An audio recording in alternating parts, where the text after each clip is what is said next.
President Donald Trump said Russian leader Vladimir Putin would accept European peacekeepers in Ukraine as part of a potential deal to end Russia's war there. According to Assosicted Press, Trump made the comments to reporters during a meeting at the White House on Monday with French President Emmanuel Macron on the third anniversary of Russia's invasion of Ukraine. "Yeah, he will accept it," Trump said. "I have asked him that question. Look, if we do this deal, he's not looking for World War." Trump also said he was hopeful the United States and Ukraine will soon come to terms on a rare earth minerals deal after he met with fellow Group of 7 leaders for a virtual session on the third anniversary of Russia's invasion of Ukraine. Trump and Macron were holding bilateral talks to discuss the situation in Ukraine at the White House. The talks come at a moment of deep uncertainty about the future of transatlantic relations, with Trump transforming American foreign policy and effectively tuning out European leadership as he looks to quickly end the war in Ukraine.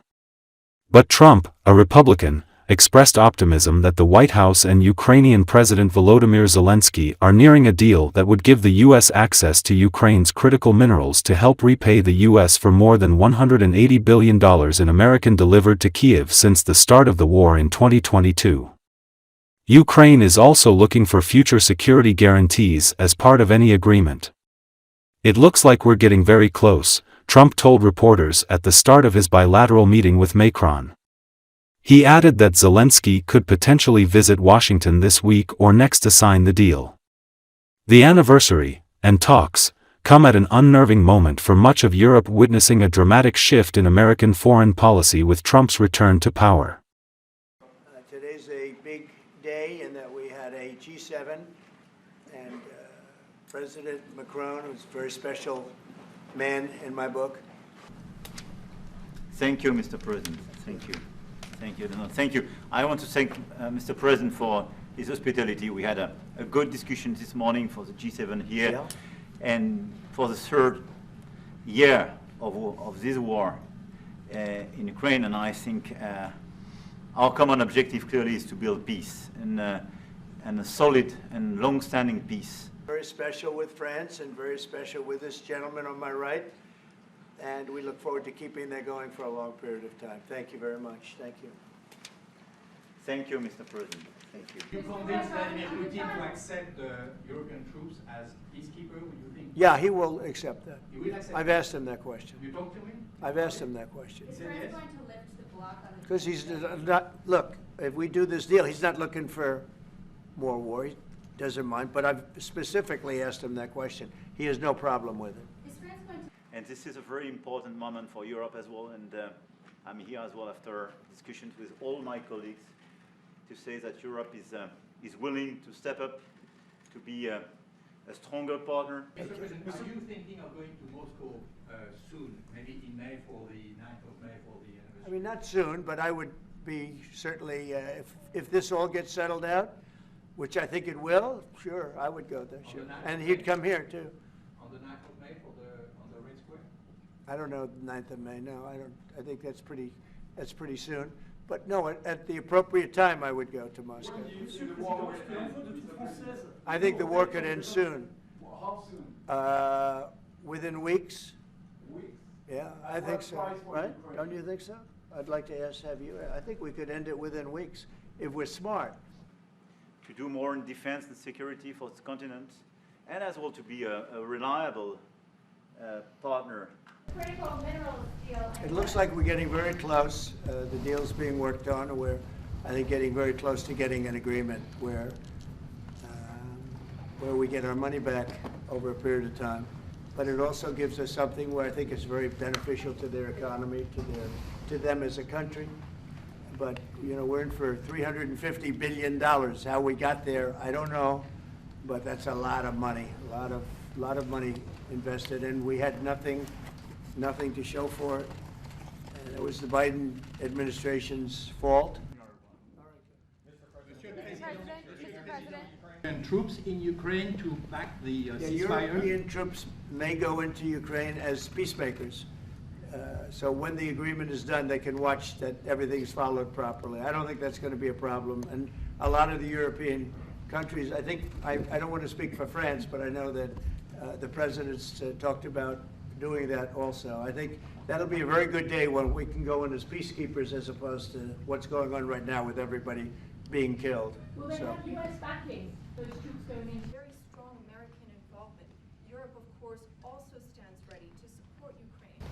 Will France support the U.S. being compensated? I support the idea to have Ukraine first being compensated because they are the ones to have lose a lot of their fellow citizens and being destroyed by these attacks. Second, all of those who paid for could be compensated, but not by Ukraine, by Russia, because they were the one to aggress. Again, just so you understand, Europe is loaning the money to Ukraine. They get their money back. No, in fact, to be frank, we paid 60% of the total efforts, and it was through, like the US, loans, guarantee, grants, and we provided real money, to be clear. Yeah. We have 230 billion frozen assets in Europe, Russian assets, but this is not as a collateral of a loan because this is not our belonging. So they are frozen. If at the end of the day in the negotiation we will have with Russia, they're ready to give it to us, super. It will be loan at the end of the day and Russia would have paid for that. If you This is my believe wish. that, it's okay with me. Mr. President. But they get their money back, and we don't, and now we do. In Europe are going to get back to their business. I don't think it's going to be a problem. Mr. President, you meet with President. Supporting its military. Leaders of Nordic countries visited Ukraine's capital Monday to mark the third anniversary of Russia's invasion in a show of support for Kiev by some of the nation at war's most important backers. According to Associated Press, Finland's President Alexander Stubb, Sweden's Prime Minister Ulf Kristersson, Norway's Prime Minister Jonas Gahr Store, Iceland's Prime Minister Kristrún Frostadóttir and Denmark's Prime Minister Mette Frederiksen were among the visitors greeted at the train station by Ukrainian Foreign Minister Andriy Sybiha and the President's Chief of Staff Andriy Yermak. The guests were set to attend events dedicated to the anniversary and discuss supporting Ukraine with President Volodymyr Zelenski amid a recent U.S. policy shift under President Donald Trump. The 3-year mark of the war in Ukraine came at a sensitive moment for Kiev as Zelensky navigates a rapidly changing international environment upended by Trump's changes to the U.S. approach to the war. The U.S. leader has sought to follow through on his campaign promises to end the war quickly, though his methods for doing so have alarmed many in Ukraine and Europe who believe that his approach is too conciliatory toward Russia and its president, Vladimir Putin.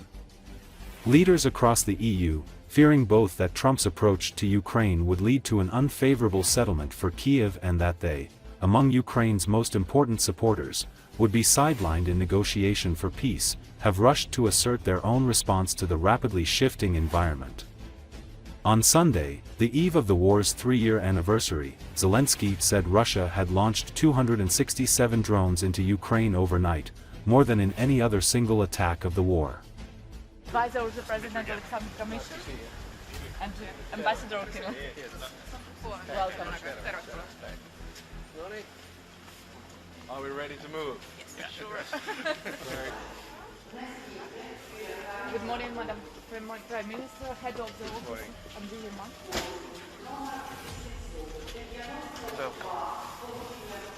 Minister for Foreign Affairs of Ukraine.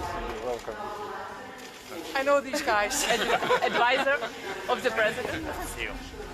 And of course you're Come on, welcome to Kiev. Minister for Foreign Affairs of Ukraine and Bucha. Advisor of the President of the Of course you're Ambassador. Thank you. Welcome. Head of the Office of the Very good to be here.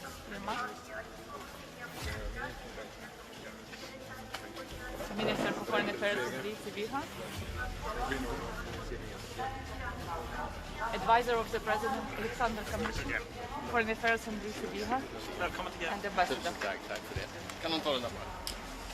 Great, great.